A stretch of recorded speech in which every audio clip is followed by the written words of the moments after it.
Mi novia huyó desnuda con su amante, se rompió la pierna y luego me denunció. Voy a empezar diciendo algo que probablemente muchos ya escucharon antes. Lo que hizo Paola, mi exnovia, es sin duda una de las cosas más descaradas que me ha tocado vivir.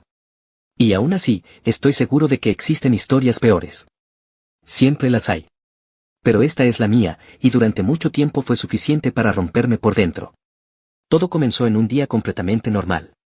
No exagero. Un día común, sin presagios, sin señales extrañas. Paola y yo ya vivíamos juntos desde hacía un tiempo. Compartíamos rutinas, gastos, silencios y planes. Esa mañana la vi salir por la puerta como siempre, arreglada para ir a trabajar. Me dio un beso rápido, de esos automáticos, y se fue. Yo me quedé con la sensación tranquila de quien cree que todo está en orden. Durante el día, incluso, me escribió mensajes cariñosos. Nada fuera de lo habitual. Un ya te extraño, un te dejé una sorpresa en el almuerzo. Detalles pequeños, pero suficientes para reforzar la idea de que nuestra relación estaba bien. Hasta ese momento, no había absolutamente nada que me hiciera dudar. Era, literalmente, un día cualquiera. El problema apareció cerca de las 4 de la tarde. A esa hora recibí una llamada que me sacó del eje por completo. Era un número desconocido. Contesté sin pensarlo demasiado y, del otro lado, una voz seria me informó que Paola estaba internada en un hospital. No me dieron demasiados detalles. Solo me dijeron que había sufrido un accidente y que necesitaban que un familiar o alguien cercano se acercara cuanto antes. Pedí permiso en el trabajo y salí de inmediato. Mi reacción fue automática. Pensé que había tenido un accidente laboral. No se me ocurrió otra cosa. Paola trabajaba en oficina, sí, pero los accidentes pasan en cualquier lado. Nunca, ni por un segundo, imaginé que lo que estaba a punto de descubrir no tenía nada que ver con su empleo. Cuando llegué al hospital, la encontré en una camilla, visiblemente lastimada, con la pierna inmovilizada. Apenas me vio, rompió en llanto. Me abrazó con una fuerza desesperada, como si yo fuera su única tabla de salvación. No lloraba solo por el dolor físico. Había miedo en ese llanto. Mucho miedo. Me contó su versión de los hechos entre sollozos. Según ella, una mujer completamente fuera de control la había empujado. Dijo que estaba alterada, que parecía mal de la cabeza, que todo había pasado muy rápido y que no había tenido tiempo ni de reaccionar. Yo la escuchaba en silencio, tratando de ordenar la información en mi cabeza. Hasta ese momento, seguía convencido de que todo había ocurrido en su trabajo. Por eso le pregunté algo que, ahora lo sé, fue el primer golpe a su historia: ¿cómo era posible que una desconocida se hubiera metido en su lugar de trabajo y la hubiera agredido así?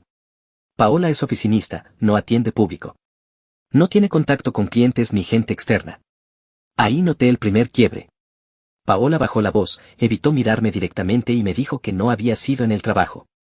Le pregunté entonces dónde había pasado. Dudó unos segundos antes de responderme que había sido en casa de una amiga. Miré el reloj, de forma casi instintiva. Todavía estábamos dentro de su horario laboral. Le pregunté por qué no estaba trabajando si su jornada aún no había terminado. Paola intentó justificarse diciendo que su amiga la había llamado desesperada, que tenía un problema grave y que ella salió rápido para ayudarla. Le pregunté entonces por qué no habían llamado a la policía si la situación era tan grave como decía. Ahí Paola se cerró por completo. Empezó a gimotear, a decir que no debía cuestionarla, que no era el momento para interrogatorios, que lo único que esperaba de mí era apoyo. Que solo necesitaba consuelo. La dejé abrazarme, pero en mi cabeza ya había demasiadas dudas. Las incoherencias se acumulaban una tras otra, y aunque todavía no sabía la verdad, era evidente que me estaba ocultando algo. Salí un momento de la habitación para hablar con el médico. Me explicó el diagnóstico de manera sencilla. Tenía una fractura seria en la pierna. No corría riesgo su vida, pero sí requería inmovilización, tratamiento prolongado y un proceso de recuperación largo. Fue entonces cuando caí en cuenta de algo más. Si el accidente no había ocurrido en el trabajo, no se trataba de un accidente laboral. Eso significaba que muchos gastos no estarían cubiertos. No es que estuviéramos mal económicamente, pero el tratamiento no iba a ser barato. Esa información me dejó aún más incómodo. Cuando regresé a la habitación, apenas crucé la puerta, una mujer de unos 40 años entró de golpe. Estaba completamente alterada. Su rostro era puro enojo. Antes de que pudiera decir nada, Paola reaccionó. Me rodeó la cintura con los brazos, como si intentara esconderse detrás de mí. Le pedí a la mujer que se calmara, que ese no era el lugar para hacer un escándalo. Ella me miró fijo y dijo algo que todavía hoy me resuena en la cabeza. Tú debes ser el novio, me dijo. ¿Por qué la proteges después de lo que te hizo? Por mi expresión, lo entendió de inmediato. Yo no sabía nada. Me miró con una mezcla extraña de rabia y lástima. No te dijo la verdad, ¿verdad? Y sin esperar respuesta, empezó a hablar. La mujer no se detuvo. Su voz temblaba, no sé si de rabia o de cansancio, pero cada palabra que decía parecía haber sido retenida durante mucho tiempo. Me dijo que esa misma tarde había vuelto antes de lo previsto a su casa y que, al entrar, encontró a su esposo con Paola. No tuvo que explicarme demasiado. La escena se dibujó sola en mi cabeza. Dijo que perdió el control, que intentó agredirla, que estaba fuera de sí. Mientras hablaba, Paola se aferraba a mí con más fuerza, como si apretarme pudiera borrar lo que estaba escuchando. Según su relato, Paola entró en pánico. Salió corriendo prácticamente desnuda, buscó escapar por una ventana que daba a una escalera de emergencia, de esas metálicas, estrechas y mal mantenidas. En la huida pisó mal, perdió el equilibrio y cayó de frente desde un segundo piso, golpeándose contra un basurero lleno de fierros y restos de obra. Fueron unos vecinos los que llamaron a la ambulancia al verla tirada en el suelo. La mujer seguía tan alterada que incluso después de la caída quiso irse encima de ella. No lo logró porque otras personas intervinieron. Mientras escuchaba todo eso, sentí como algo dentro de mí empezaba a encajar. Cada detalle explicaba las incoherencias que Paola había dicho minutos antes. Nada de lo que yo había visto ese día coincidía con la versión que ella me había contado. Miré a Paola. Seguía aferrada a mi cintura, con los dedos clavados en mi ropa, como si yo fuera su último refugio. La separé de mí con cuidado y la miré a los ojos. Le pedí que me dijera la verdad. No dudó ni un segundo. Me dijo que no le creyera a esa mujer. Que todo era mentira. Fue más allá. La miró directamente y le preguntó si tenía alguna prueba de lo que estaba diciendo. Antes de que la otra pudiera responder, ella misma se contestó. Dijo que no había ninguna prueba, que todo eran inventos. Después me miró a mí y me dijo que no entendía cuál era el problema de esa mujer con ella, que la estaba acusando sin motivo, que no le creyera. En ese punto, ya no había forma de engañarme. No soy la persona más observadora del mundo, pero tampoco soy ingenuo. Todo lo que la mujer había dicho tenía demasiado sentido. Me quedé quieto unos segundos, procesando lo que acababa de escuchar. Sentí una mezcla pesada de enojo y decepción. Estaba ahí, preocupado, acompañando a mi novia en el hospital, mientras ella me había mentido de forma descarada, incluso en una situación así. Empecé a caminar hacia la salida de la habitación. No dije nada. Paola reaccionó de inmediato. Me agarró de la camisa con fuerza, casi clavándome los dedos, y me pidió que no me fuera. Me dijo que no la dejara sola, que esa mujer estaba loca, que la iba a lastimar. Ya no hablaba como alguien herido, sino como alguien desesperado por perder el control de la situación. No le respondí. Me solté y salí de la habitación. No sé qué más pasó ahí después de que me fui, y siendo honesto, tampoco me interesó averiguarlo. Para mí, todo terminó en ese instante. No hubo una conversación final ni un cierre formal. La relación se acabó ahí mismo, en ese hospital. Como vivíamos juntos, regresé directamente a la casa. Empecé a juntar todas las cosas de Paola. Ropa, objetos personales, lo básico. Lo hice yo mismo, sin drama. Mi idea inicial era simple, llevar sus cosas y dejarlas en el jardín interno de la casa de sus padres, sin tocar el timbre, sin hablar con nadie. Pero no salió así. Sus padres me vieron. Salieron enseguida y me preguntaron qué estaba haciendo, por qué estaba dejando las cosas de su hija ahí, especialmente en un momento en el que ella estaba internada. Me reclamaron cómo podía abandonarla cuando más necesitaba apoyo. Ahí entendí algo importante. Paola no les había contado la historia completa. Les dije lo que había pasado. Tal como fue. No adorné nada. Ellos se miraron entre sí y negaron con la cabeza. Dijeron que eso no podía ser cierto, que su hija no era capaz de algo así, que seguramente había un malentendido. No me quedé más tiempo. Si querían creerme o no, ya no era asunto mío. Para mí, todo eso ya había terminado. Pensé que con eso todo quedaba atrás. Bloqueé los mensajes de Paola, ignoré sus llamadas y me obligué a seguir con mi rutina. No fue fácil, pero estaba convencido de que era lo mejor. Dar vuelta a la página, cerrar el capítulo y seguir adelante. No tenía ganas de discutir, de pedir explicaciones ni de escuchar disculpas tardías. Para mí, la relación había muerto ese día en el hospital. Pero la vida tiene una forma particular de no dejar las cosas quietas. Yo soy abogado. Trabajo en un estudio jurídico desde hace años. Y pocos días después de todo eso, recibí una visita que no esperaba. Era la mujer que había irrumpido en la habitación del hospital. Esmeralda. Llegó seria, directa, sin rodeos. Me dijo que necesitaba representación legal. Paola la había denunciado. La acusaba formalmente de haberle causado las lesiones y estaba exigiendo una indemnización. Cuando escuché eso, no supe si reírme o indignarme. Después de todo lo que había hecho, después de haberme mentido, engañado y manipulado, todavía tenía el descaro de presentarse como víctima. Acepté el caso. No voy a fingir que fue solo por profesionalismo. Claro que había una razón laboral, pero también sabía que la verdad estaba del lado de Esmeralda. Y, siendo honesto, una parte de mí sintió que era una forma de cerrar el círculo de la manera correcta. Cuando empecé a revisar el expediente, confirmé todo lo que hasta ese momento solo conocía de forma fragmentada. Esmeralda tenía cámaras de seguridad en la zona cercana a su casa. No apuntaban directamente al interior, pero sí cubrían la escalera de emergencia y el área exterior. El video era claro. Se veía a Paola huyendo apresurada, mal vestida, desorientada.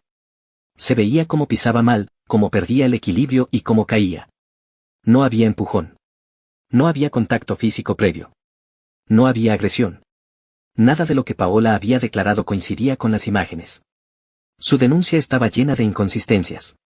Horarios que no cerraban, versiones que cambiaban, lagunas convenientes cuando se le pedían detalles concretos. En contraste, Esmeralda fue siempre precisa. Fría. Controlada. No hablaba desde la rabia, sino desde los hechos. Muchas de las decisiones estratégicas del caso salieron directamente de ella. Yo me limité a darles forma legal. En paralelo, otro colega del mismo estudio llevaba el divorcio de Esmeralda con su esposo, el amante de Paola. En algún momento cruzamos información y me comentó algo que me llamó la atención. El tipo estaba colaborando. Incluso había aceptado declarar a favor de Esmeralda. Eso no era común. Le pregunté a Esmeralda cómo había logrado que él no se retractara. Me miró, sonrió apenas, de una forma difícil de leer, y me dijo que no me preocupara, que su versión no iba a cambiar. Lo dijo con una seguridad que me descolocó. Más adelante, supe que el hombre había cedido propiedades, acuerdos económicos y condiciones que normalmente alguien pelearía hasta el final. Volví a preguntarle qué había hecho para lograr eso. Me respondió lo mismo. Es mejor que no lo sepa. No insistí. El juicio fue casi un trámite. Las pruebas hablaban por sí solas. La denuncia de Paola se cayó por completo. No solo quedó demostrado que Esmeralda no la había empujado, sino que toda la historia había sido construida sobre mentiras. Aprovechamos eso para contrademandarla por difamación. Ahí, por primera vez, Paola pidió conciliar. Ya no lo hizo desde la soberbia, sino desde el miedo. Esmeralda aceptó, pero puso condiciones claras. Paola tuvo que hacer una disculpa pública, formal, no solo hacia ella, sino de manera abierta. Incluso tuvo que publicarla en un periódico local. Yo pensé que con eso todo terminaba. Pero todavía faltaba ver las consecuencias reales. Después de que el caso terminó, yo seguí con mi vida. No hubo celebraciones ni sensación de victoria. Simplemente volví a concentrarme en mi trabajo y en mis asuntos, convencido de que ese capítulo estaba cerrado. No tenía ningún interés en saber qué pasaba con Paola ni en seguir atado a una historia que ya me había agotado emocionalmente. Pero, aún así, las consecuencias empezaron a aparecer. Un tiempo después supe que Paola había sido despedida de su trabajo. No me enteré por ella ni por alguien cercano, sino por comentarios que llegaron de forma indirecta. Al parecer, había empezado a pedir permisos constantes. Faltaba, llegaba tarde, se quejaba de que no le pagaban completo aun cuando no cumplía con todo su horario. Ese tipo de actitudes, sumadas a su situación médica y al antecedente legal reciente, terminaron pasándole factura. Eso no fue lo único. El día de la audiencia fue especialmente revelador. Paola llegó acompañada de sus padres. Al verme, ambos me miraron mal. Había enojo, reproche, incluso algo de desprecio, como si yo fuera el responsable de todo lo que estaba ocurriendo. Esa tensión duró poco. Cuando empezaron a exhibirse las pruebas, los registros, los videos y las contradicciones claras en la versión de su hija, el ambiente cambió por completo. No hizo falta que yo dijera nada. La realidad habló sola. Paola no solo me había mentido a mí, también los había engañado a ellos. En medio de la audiencia, sus padres se levantaron del lugar y se fueron sin decir una palabra. No hubo discusión ni despedida. Simplemente se fueron. Paola se quedó sentada, sola. Fue ahí cuando se quebró. Se puso a llorar de forma desbordada, sin control, como alguien que entiende que ya no tiene a nadie de su lado. Después de eso, su situación empeoró rápidamente. La fractura que había sufrido no fue simple. El tratamiento fue largo, costoso y lleno de complicaciones. Sin el apoyo de sus padres y sin trabajo, no logró cubrir todos los gastos. Pagó una parte, pero quedó endeudada. Y lo peor es que tampoco pudo costear todas las terapias necesarias para una recuperación completa. Un par de veces intentó comunicarse conmigo. Al principio, ignoré los mensajes. Luego insistió de otras formas. Finalmente, accedí a escucharla. Nos vimos para hablar. No fue un reencuentro cómodo. Paola estaba visiblemente desgastada. Me contó su situación con lujo de detalles, claramente esperando que yo sintiera compasión. Me habló de la deuda con el hospital, de cómo había usado sus tarjetas de crédito para cubrir parte de los gastos, de lo ahogada que estaba económicamente. También me dijo que el médico le había advertido que, si no continuaba con las terapias, podía quedar con secuelas permanentes. La escuché sin interrumpirla. Cuando terminó, fui claro. Le dije que no iba a ayudarla. Que debía pedirle apoyo a la persona con la que me había engañado. Eso la enfureció. Me dijo que ni siquiera mencionara a ese hombre.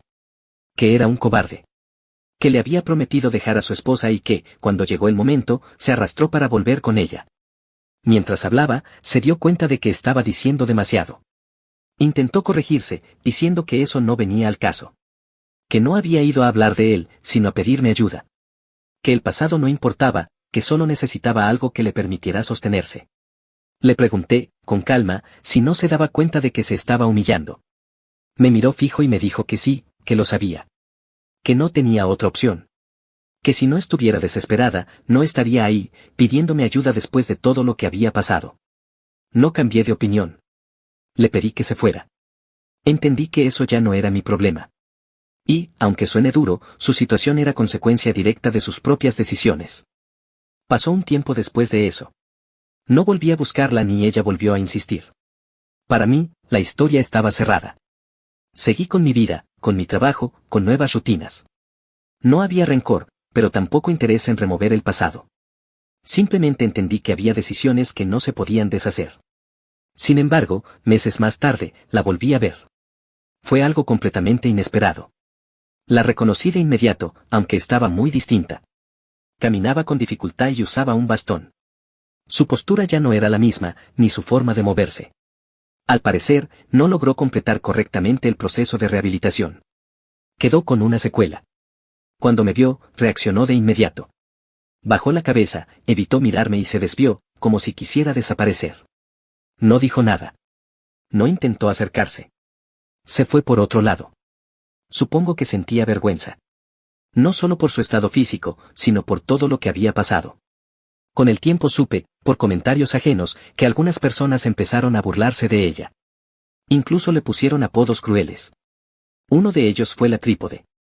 No lo digo con satisfacción ni con burla. Lo digo como un hecho. A mí no me generó alegría ni pena. Solo me confirmó algo que ya sabía, las decisiones tienen consecuencias, y Paola había tomado muchas malas decisiones seguidas, creyendo que siempre habría alguien que la rescataría cuando todo se viniera abajo. Nadie la obligó a engañar. Nadie la empujó a mentir. Nadie la forzó a denunciar falsamente a otra persona. Todo fue elección propia. Muchos también me preguntaron qué pasó con Esmeralda. No conté todo en su momento. Después de que el caso terminó, hubo cierta cercanía. Algunas insinuaciones.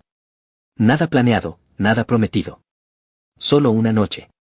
Fue intensa, directa, sin expectativas ni futuro. No lo niego. Ocurrió. No lo considero una venganza ni un trofeo. Simplemente pasó. Y si alguien quiere verlo así, supongo que fue una especie de compensación inesperada después de todo el proceso. Hoy miro todo con distancia. Sin rabia, sin orgullo, sin necesidad de justificarme. Cada uno terminó donde sus decisiones lo llevaron. Yo seguí adelante. Ella no tanto. Y con eso, para mí, la historia quedó definitivamente cerrada. No olvides dejar tu opinión en los comentarios, dejar tu like y compartir este video.